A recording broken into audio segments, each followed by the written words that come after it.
Hello, good morning. For this presentation, our objective is to first demonstrate our hardware simulation tool inside which is one of our CPU building tools.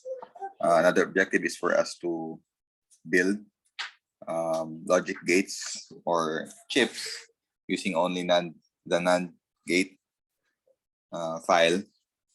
And lastly, to answer to give a suggested answer to our activity. So what do we first do? If you go to our e-learn page, and there's class activities. So we have our CPU building tools. Try to download this one. So I download. If naka-download na mo before, please do delete it and download another one. So before running the program, as stated sa note, this is silong. Before running the programs in this folder, make sure you have installed the Java runtime environment on your PC, taking note of your processor, whether it is 32 or 64-bit. Pero if mo run na ganun in class, which means na naka-install na appropriate na Java runtime environment. Okay? So after downloading it, just copy it to any parts in your computer. And siguro mag-create siguro yung folder sa drives or sa desktop. Then paste lang dito. So here it is. Just unzip it. Unzip it or extract. Extract here. And then here it is. So ako lang ning i-delete. So we could observe here the first tool na itong gamitin, which is the hardware simulator tool or HardwareSim. So try to double click it kung run ba siya.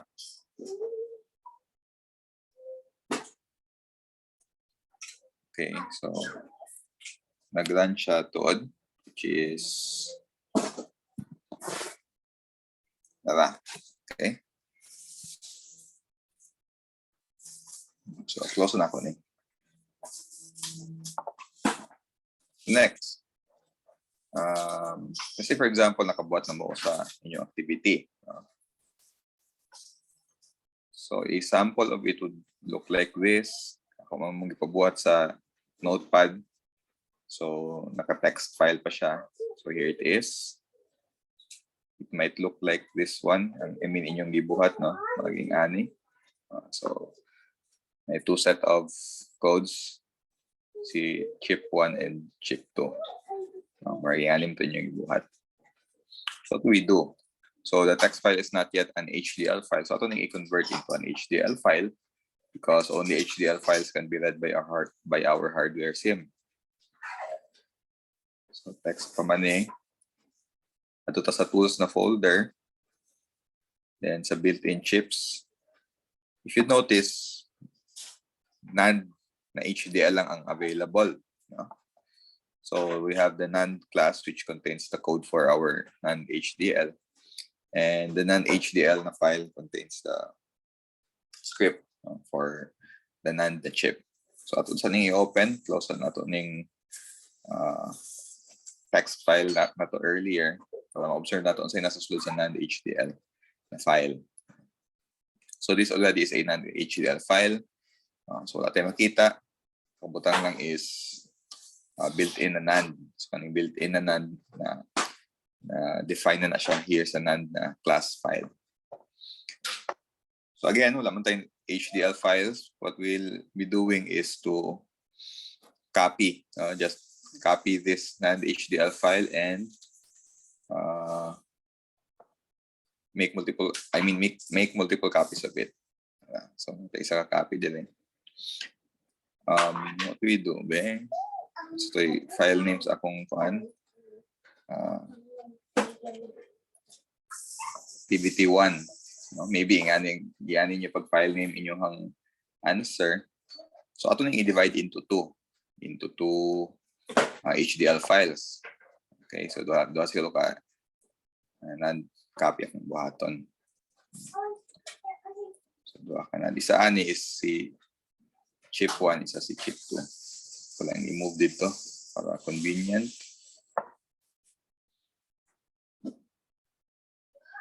Copy ng isa. Copy. And then, i-paste na ako dire.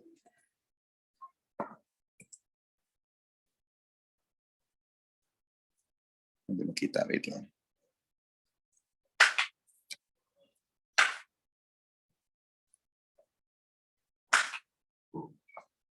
Okay. So, copy na ko here. I mean, ang katong nasa activity 1, which is this one. Copy na ko ng first na set of code dito sa Nand copy. First copy sa Nand file. Paste. Okay. So, di na siya Nand nga chip, but Act 1A chip. Ano yung name sa atong answer sa atong first na activity or part A sa atong first activity. So, kung saan name sa atong chip as defined sa code, mo po dapat ang name sa atong file name. Okay. So, after saving this one, save. Close. Then, i-rename ng Nand file na to Act 1A. Okay, so Act 1A na siya. How about si Nand copy 2? Okay, napod si chip Act 1B. Copy na ko ni. Paste na ko sulod sa Nand copy 2.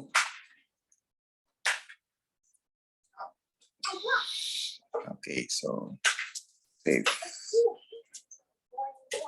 And rename og Act 1B. Copy.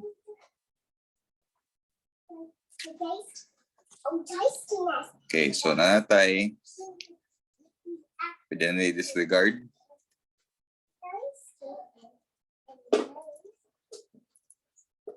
Nanatay Act 1A na HDL and Act 1B na HDL file. Let's see kung mo-run ba siya. I-run siya ni HardwareSim. Na to.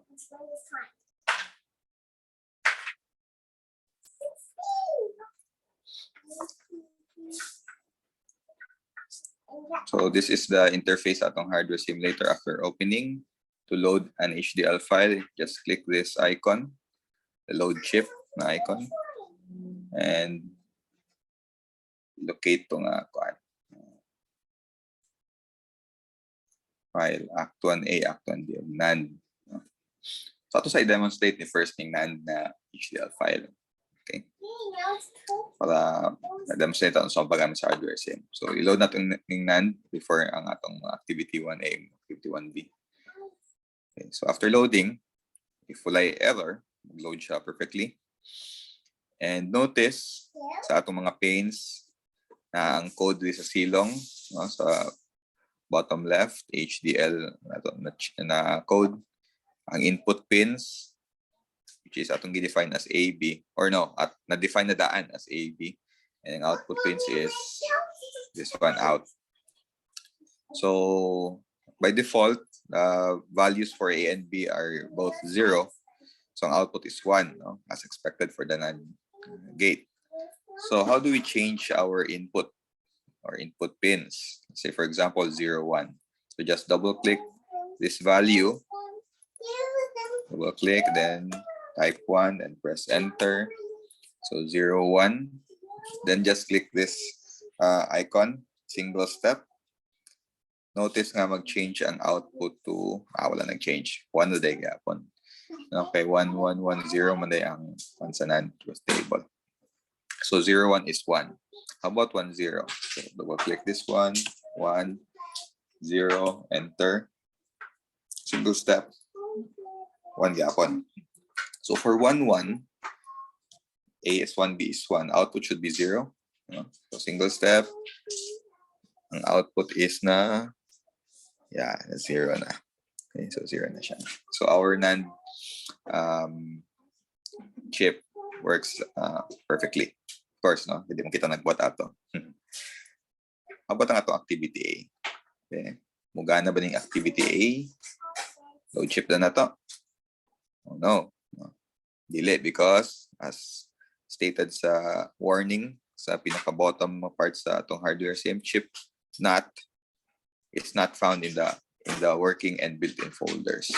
So wala nag-exist si chip NAT. Of course, because wato ta sa atong folder, wala man tayo NAT ng HDL. So di na mo gana ang Act 1A. But how about Act 1B? Ang katulad ng Act 1 Part B is all NAND files or NAND chips. No? NAND chips. So Act 1B daw. Okay.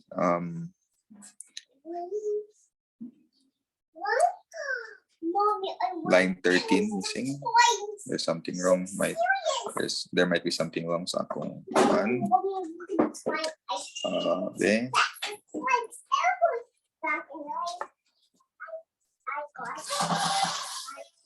Kulang ani.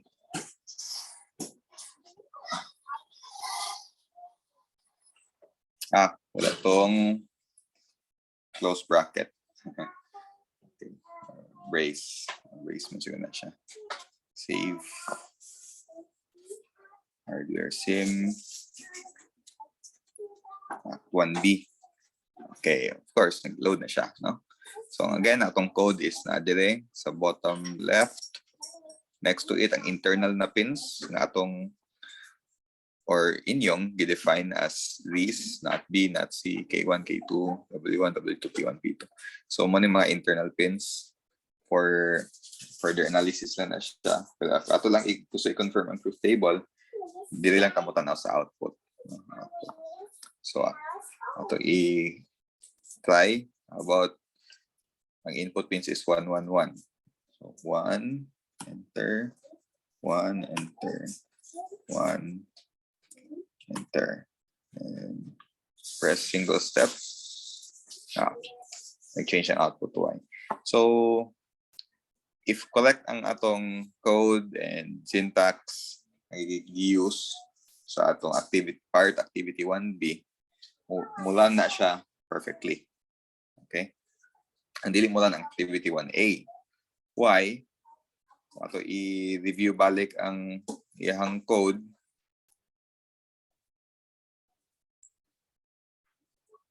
Even inyong answers, di ba, nag-contain siya og NOT and or chip, which wala pa ga-exist sa atong built-in chips na folder. So again, isa sa objectives sa kaninga demonstration is to build. No, we will build our and or and NOT gates using only the NAND gate. Okay. So how do we do that? Wait na punta og another HDL file. So by this time, dili na necessary nga sa NAND HDL gid atong gamiton, no? Masaya sa aning tulo or masaya sa raani ba sa HDL file, because we do not have an actual HDL building tool. We'll just use an existing HDL file and use Notepad to create an HDL file. Okay. So sa tong first, let's make not gate. Not gate. I-copy na ito, then i-paste and give a name.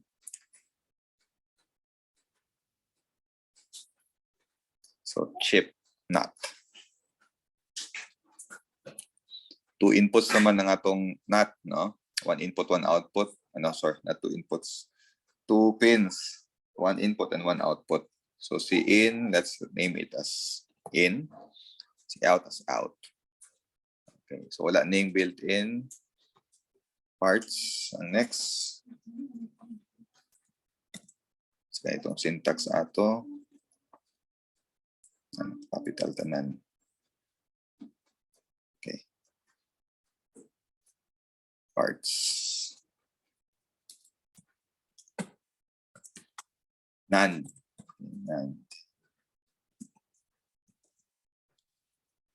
Sa syntax sa Nand. Copy na lang ko sa Act B. Yan ang syntax sa Nand.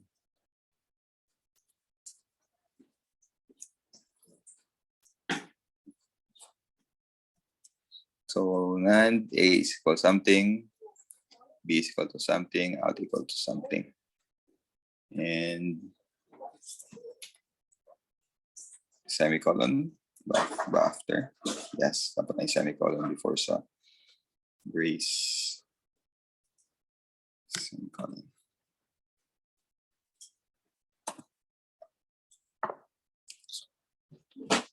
So mangita sa taog katong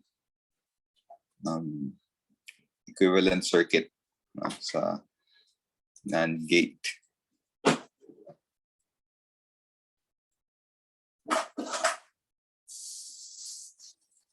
Equivalent circuit sa NOT gate using NAND gate, I mean.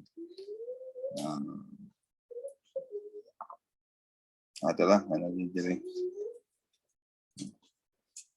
this one.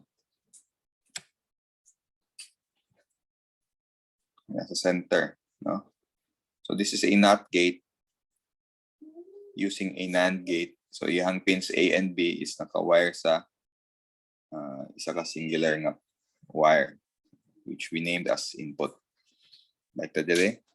So A is equal to in, B is also equal to in, and out is of course out.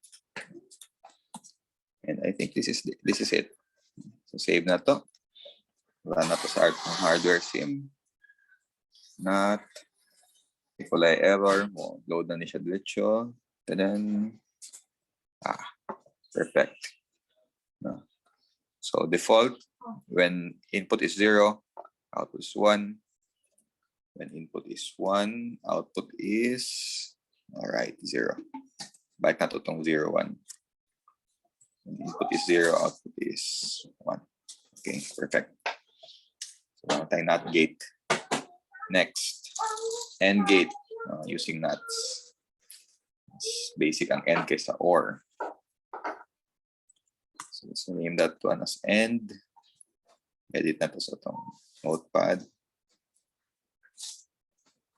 AND.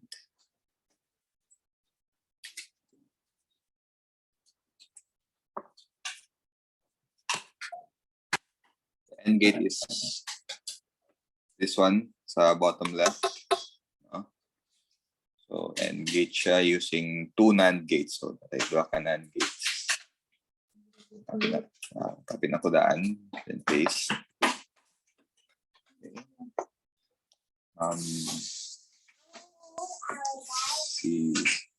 Si second na NAND gate, which is the NOT gate, is connected siya sa internal nga wire sa output sa first na NAND gate.